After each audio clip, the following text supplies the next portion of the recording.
Commander Veltash stared at the mission briefing on his digital tablet, his 4 eyes narrowing with each word he read. After 30 years of military service across 12 different star systems, he had earned the right to choose his assignments. Yet here he was, being ordered to babysit a group of humans on some backwater mining colony. Humans. The thought made his scaled skin crawl with irritation. These pink, hairless creatures had only discovered faster than light traveled 200 years ago. In galactic terms, that made them infants. Most species took at least 1,000 years to develop proper military protocols and battle tactics. The Althari had been perfecting warfare for over 5 millennia. The mining outpost on Tertius VII produced rare crystals that powered jump drives across 3 sectors. Intelligence reports indicated that Chronok raiders were planning an assault within the next 48 hours. The Chronok were brutal, but predictable. They would hit hard, steal everything valuable, and disappear before reinforcements arrived. Standard protocol called for a single battalion of experienced Althari warriors to handle such threats. Instead, the Galactic Council had assigned him to work with human soldiers, humans who had never faced the Chronok in battle, humans whose military history consisted mainly of fighting each other over resources and territory disputes on their single world. Veltash packed his equipment with sharp, precise movements. Each piece of Althari battle gear represented generations of technological advancement. His energy rifle could punch through 6 inches of reinforced steel. His armor could withstand direct hits from plasma cannons. His helmet's targeting system could track 40 different enemies simultaneously, while calculating optimal firing solutions. When he arrived at the staging area, the contrast was immediately obvious. The human soldiers were setting up their camp, with what looked like primitive equipment. Their vehicles appeared to be barely upgraded versions of ground-based transport. Their weapons seemed functional, but unsophisticated. Everything about their operation screamed amateur hour. Captain James Morrison walked over as Veltash began unloading his gear. The human was tall by their species standards, with brown hair and green eyes. He wore standard-issue combat armor that looked like it had been designed by committee rather than military engineers. Most disturbing of all, he was smiling. And Alv. Culture warriors maintained stoic expressions before battle. Emotions were distractions that could lead to tactical errors and unnecessary casualties. A proper soldier focused entirely on the mission parameters and enemy threat assessments. Commander Veltash, I presume. Morrison extended his right hand in the peculiar human greeting ritual. I'm James Morrison, commanding the human contingent. Really looking forward to working with you on this one. Veltash touched Morrison's hand briefly, more out of diplomatic necessity than genuine courtesy. The human's grip was firm but not aggressive. His skin was warm and slightly damp, another sign of their species' inefficient biology. Captain Morrison, Veltash replied curtly. I trust your soldiers understand the gravity of this situation. The Chronoks show no mercy to defenders or civilians. Oh, we're well aware of their reputation, Morrison said, his smile never wavering. My team's been briefed on Althari tactical preferences too. We'll coordinate with your battle plans and try not to get in your way. Veltash watched as the human soldiers continued their preparations. Private Ryan Mitchell was telling some kind of story to a group of his fellow soldiers, complete with exaggerated hand gestures. They were actually laughing while preparing for combat against one of the most vicious raider groups in this sector. Lieutenant Patricia Williams was distributing food rations, but not according to any logical system Veltash could identify. She was simply handing them out to whoever asked, regardless of rank or tactical importance.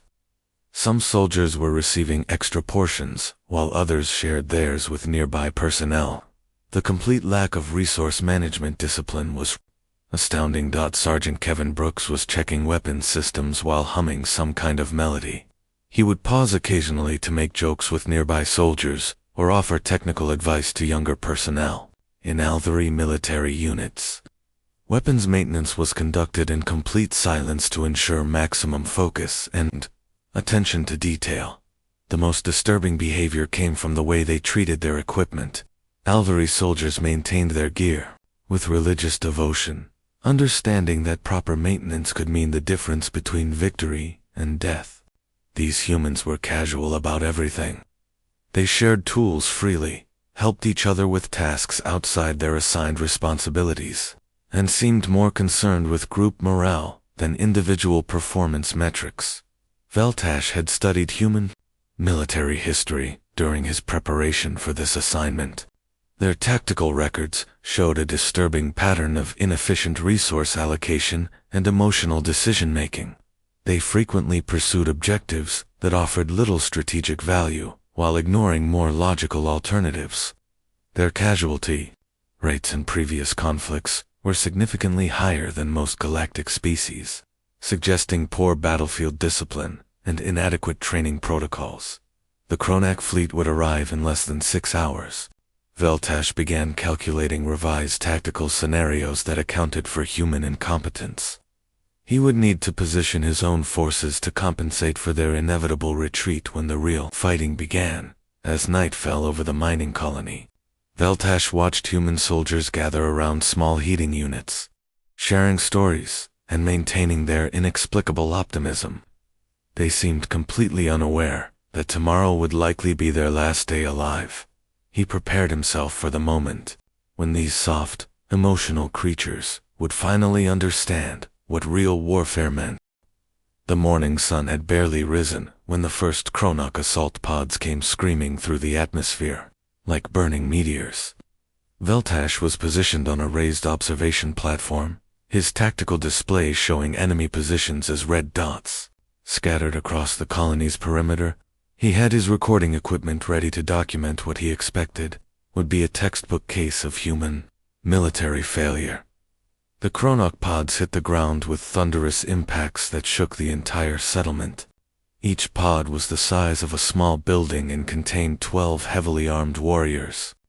Within seconds of landing, the pods split open like mechanical flowers, revealing the nightmare inside. Kronak raiders were 7 feet tall, covered in natural armor plating, and equipped with energy weapons that could melt through most known materials. Their tactics were simple but effective, overwhelming force applied without mercy. They had been conquering worlds for over 1,000 years, using the same brutal methods. Veltash watched his tactical display as 36 red dots emerged from the first wave of pods. His calculations suggested that, even with cavalry support, defending this position would require a strategic withdrawal to more defensible terrain. He prepared to issue the retreat order when something unexpected happened. Private Nathan Thompson was the first human to respond to the eastern perimeter breach. The young soldier couldn't have been more than 25 years old, with sandy hair and nervous energy that had marked him as unreliable during the briefing sessions. Now he was grabbing an explosive pack that weighed nearly 40 pounds. "Sir, requesting permission to take out those walkers," Thompson called to his squad leader. Veltash studied the tactical situation. The Kronak heavy walkers were massive robotic units that stood 15 feet tall and bristled with plasma cannons. They were advancing toward the colony's main defensive line, crushing everything in their path. The distance between Thompson's position and the walkers was approximately 200 meters of completely open ground. Negative, Veltash transmitted on the human communication channel. Those units have overlapping fields of fire. Any approach will result in immediate termination.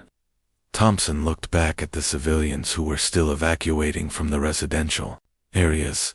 Families were running with children in their arms, elderly colonists struggling to keep pace with the younger refugees. The heavy walkers would reach them in less than 15 minutes. "Someone's gotta do it," Thompson said, and started running. Veltash had witnessed thousands of battles across his military career. He had seen acts of courage, desperation, and tactical brilliance. He had never seen anything like what Thompson did next. The human sprinted across open ground, while plasma bolts turned the earth around him into glass. His primitive armor should have failed after the first direct hit, but somehow he kept moving. A plasma burst caught him in the shoulder, spinning him around. Another hit his leg, nearly dropping him to his knees. A third shot should have ended everything. But Thompson was still running. The explosive pack detonated with a flash that temporarily overloaded Veltash's visual sensors. When the display cleared, 2 Chronok heavy walkers were nothing but smoking wreckage. The gap in their defensive line was exactly what the humans needed to reorganize their positions. Thompson was gone, vaporized in the explosion he had carried, directly into the enemy formation. Lieutenant Patricia Williams stepped forward immediately. "I'll take the next run," she announced, reaching for another explosive pack. Veltash couldn't process what he was hearing. "That is unnecessary. We can request orbital bombardment support and withdraw to secondary defensive positions. Standard tactical protocol suggests." Williams looked at him with an expression he had never seen before. Her eyes were calm but determined, showing no fear despite having just watched a fellow soldier die horribly. "Sir, with respect, those things will reach the civilian shelters in 20 minutes. We're not withdrawing." The tactical display showed more Chronok pods incoming. Veltash's training indicated that this was the moment to implement strategic withdrawal protocols. Preserve forces, minimize casualties, regroup at a more defensible location. Every military academy in the galaxy taught the same basic principle. You cannot win every battle, but you can survive to fight another day. Captain Morrison's voice came over the communication system with new orders. "All units, advance to forward positions. Priority target is the Chronak landing zone. We need to prevent them from establishing a beachhead." Veltash stared at his tactical display in disbelief. Morrison was ordering his soldiers to move closer to the enemy, not away from them. The humans were advancing into heavier fire to prevent Chronak forces from flanking the evacuation routes. Every instinct Veltash possessed screamed that this was tactical suicide. His military education, his combat experience, his understanding of battlefield dynamics, everything told him that more decision would result in complete unit annihilation. But something impossible was happening on his tactical display. The human positions were holding, against overwhelming odds, with inferior equipment and no tactical advantages. These soldiers were somehow maintaining their defensive lines. Sergeant Kevin Brooks had taken position behind a damaged transport vehicle and was providing covering fire for advancing infantry. His weapon was less powerful than Althari equipment, but his accuracy was remarkable. Every shot found its target, and he was coordinating with other soldiers to maximize their combined effectiveness. Private Ryan Mitchell was running medical supplies between positions under heavy fire. The logical action would have been to establish a single medical station in a protected location. Instead, Mitchell was risking his life repeatedly to bring aid directly to wounded soldiers. Wherever they had fallen, the humans weren't fighting like any military force Veltash had ever observed. They weren't following standard tactical doctrine or implementing recognized battlefield strategies. They were simply refusing to let the enemy advance, regardless of personal cost. As more Chronak reinforcements landed, Veltash realized he was witnessing something that defied his understanding of warfare itself. The third day began with the sound of Chronak artillery pounding the colony's outer defenses into rubble. Veltash checked his tactical display and felt his stomach sink. Red enemy markers surrounded their position in a complete circle. The situation had gone from difficult to impossible overnight. His communication array crackled with static as he tried to reach orbital command. Nothing but interference came back. The Chronak had deployed signal jammers that cut off all outside contact. No reinforcements were coming. No supply drops. No rescue shuttles. They were completely on their own. Veltash pulled up his ammunition inventory and winced at the numbers. The human soldiers had been burning through their supplies at an alarming rate during the constant firefights. His own energy cells were down to 30% capacity. The automated defense turrets had run out of power 6 hours ago in his military academy. Instructors had taught him that this was the moment when a commander must make the hardest decision of all: preserve the force, negotiate surrender terms, save as many lives as possible for future operations. The alternative was watching everyone under his command die for no strategic gain. He began drafting the formal surrender document on his tablet when movement caught his attention. The human soldiers weren't gathering at the designated evacuation point near the landing pad.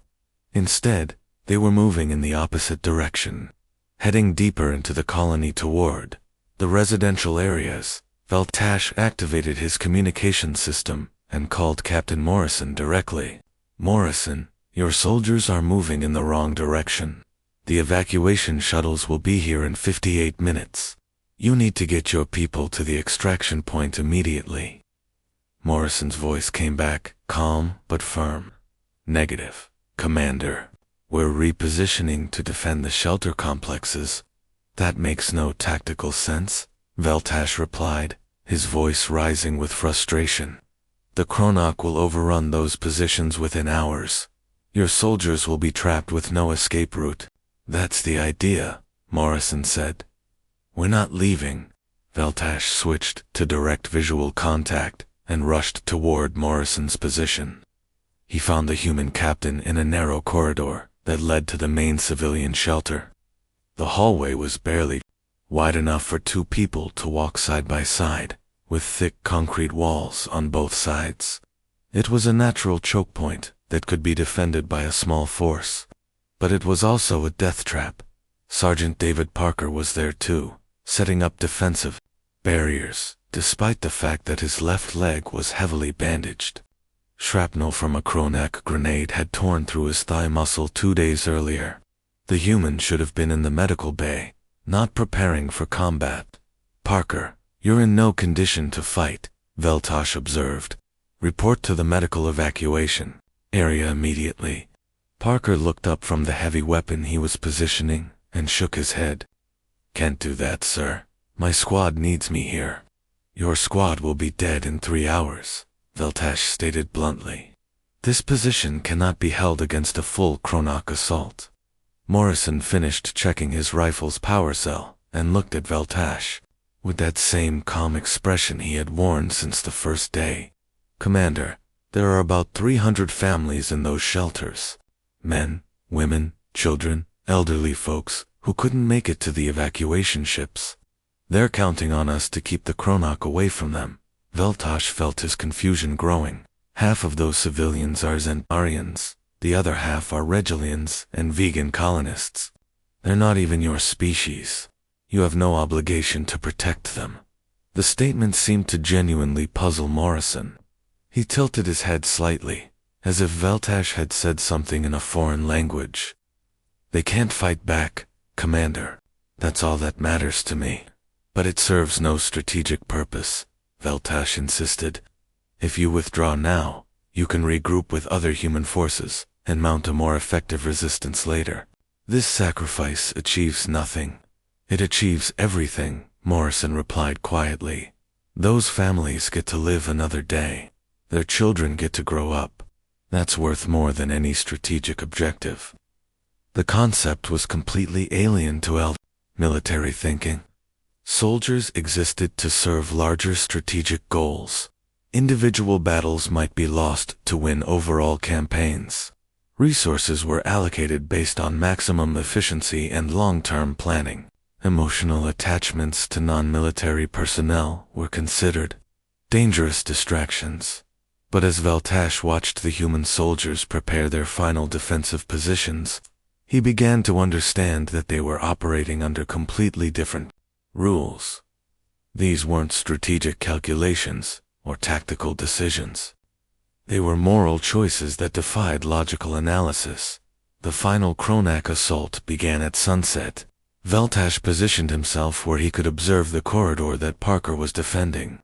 The wounded sergeant had refused all offers of relief, insisting that he knew the position better than anyone else. 12 Chronok warriors came down that hallway like a living avalanche of armor and weapons. They moved in perfect formation, their energy rifles charged and ready. Each warrior stood nearly 8 feet tall and had enough firepower to level a small building.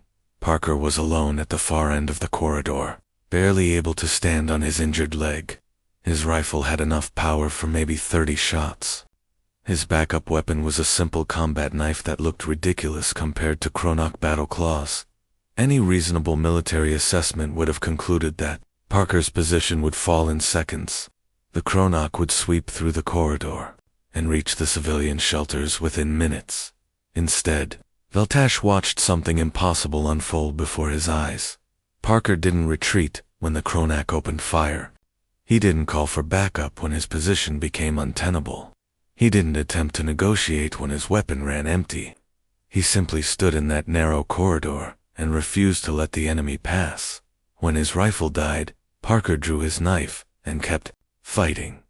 When the knife broke against Chronak armor, he used his bare hands. When he finally collapsed from blood loss, he had bought exactly 43 seconds of time. Those 43 seconds allowed 68 civilians to reach the emergency bunkers deeper in the shelter complex. 68 people who lived because one human soldier decided their lives were worth more than his own. As Parker's body hit the floor, Veltash finally understood what he was witnessing. This wasn't military strategy or tactical doctrine. This was something far more dangerous and unpredictable than anything the galaxy had ever seen. The fourth day brought complete tactical breakdown. Veltash stared at his command display as the last organized defensive positions crumbled under relentless Chronok assault. According to every military manual he had ever studied, this was the moment when surviving forces should disperse and attempt individual escape. Instead, he was witnessing something that challenged everything he understood about warfare. Private Ryan Mitchell was dismantling his own communication equipment, carefully removing the power cells and connecting them to mining explosives he had found in the colony's storage areas. The improvised bombs wouldn't be very powerful, but Mitchell was treating each one like a precision instrument. "What are you doing?" Veltash asked, watching the human work with steady hands despite the sounds of battle growing closer. "Making door knockers," Mitchell replied with grim humor. "Chronok armor is tough, but these should at least get there." Attention.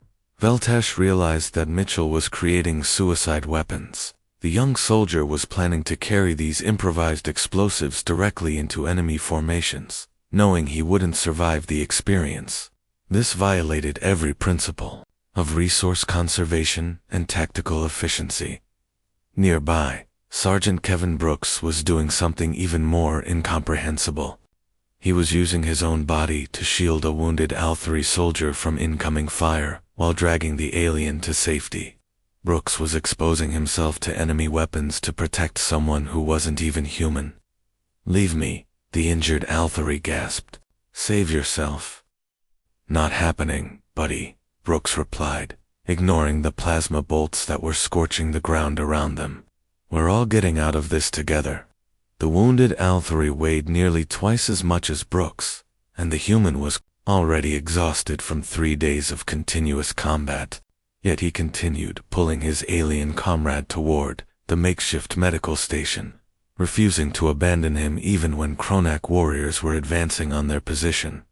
Lieutenant Patricia Williams was coordinating what she called a medical rescue operation in the colony's eastern sector. Veltash couldn't believe what he was seeing through his surveillance drones.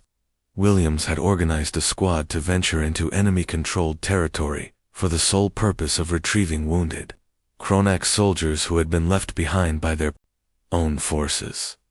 Veltash activated his communication system. "Williams, what is the tactical objective of this mission?" "No tactical objective, sir," Williams responded while helping her squad load an unconscious Chronok warrior onto a medical stretcher.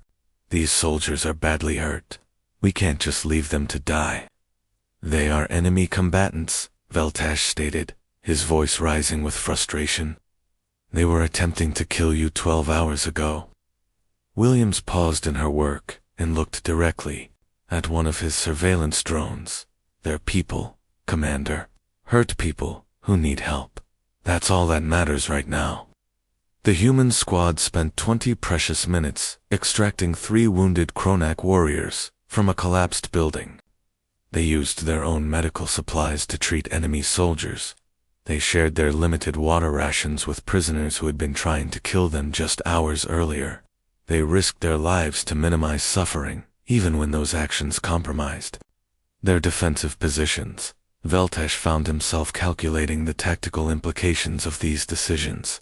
The humans were depleting their medical supplies on enemies. They were exposing their positions to rescue soldiers who might later resume fighting against them. They were wasting ammunition and energy on non-strategic objectives, yet somehow, these inefficient actions were having unexpected effects on the Kronak forces. Enemy soldiers were beginning to surrender rather than fight to the death. Kronak commanders were hesitating before ordering attacks on positions where they knew their own wounded were being treated. The rigid Kronak military structure was showing signs of confusion and uncertainty. Captain Morrison found Veltesh during a brief lull in the fighting. The human looked exhausted, with dark circles under his eyes and dried blood on his uniform. His equipment was damaged, his ammunition was nearly gone, and his tactical situation was hopeless. Yet his expression remained calm and determined. No, this doesn't make sense to you, Commander, Morrison said, settling down beside Veltesh's observation post.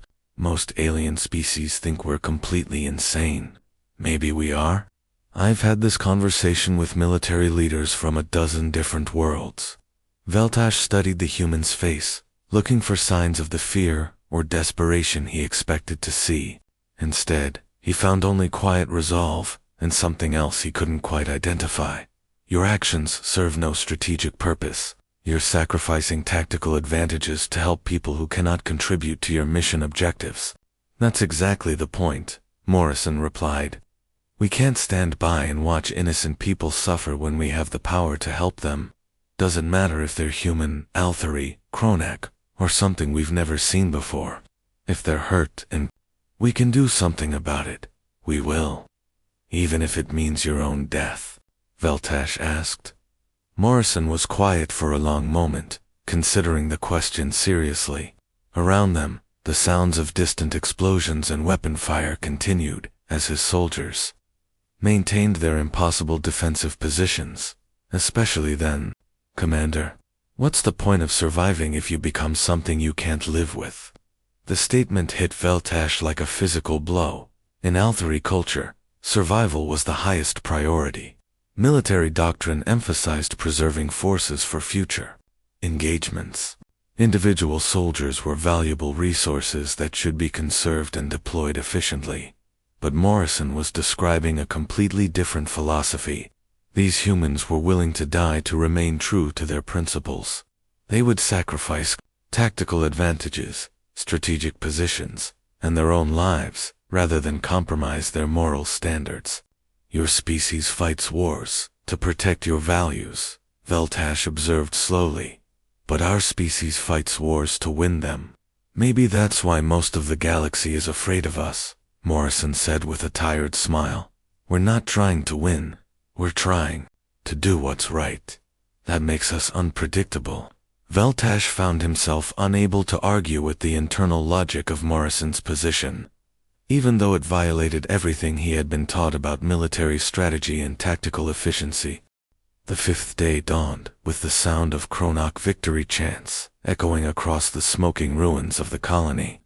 Veltesh crawled out from the collapsed building, where he had taken shelter during the final bombardment, his body aching from injuries sustained in the last desperate hours of fighting.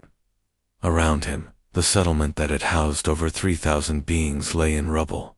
But as he surveyed the destruction, Veltesh realized something extraordinary had happened. The human resistance had lasted far longer than anyone had predicted. What should have been a 2-day conquest had stretched into nearly a week of brutal urban warfare. His tactical scanner showed the grim statistics. Of the original human force, of 87 soldiers, only 3 had survived. The Althari contingent had suffered similar losses. But the Kronak fleet that had arrived 5 days earlier with nearly 400 warriors, now had fewer than 120 operational soldiers remaining. The civilian evacuation numbers told an even more remarkable story. Despite the colony's fall, 94% of the non-combatant population had successfully reached the emergency rescue ships. Over 2,800 people were alive, because a handful of human soldiers had refused to retreat when any logical military assessment said they should. Veltash found Captain Morrison's body near the main civilian shelter. The human had taken multiple plasma hits, but had somehow remained at his post until the very end. His final communication log was still active on his damaged equipment. The last transmission was simple: "Tell them we held the line." As rescue ships arrived to evacuate the survivors, Veltash began composing his after-action report. He stared at the blank document for over an hour, struggling to find words that could adequately describe what he had witnessed.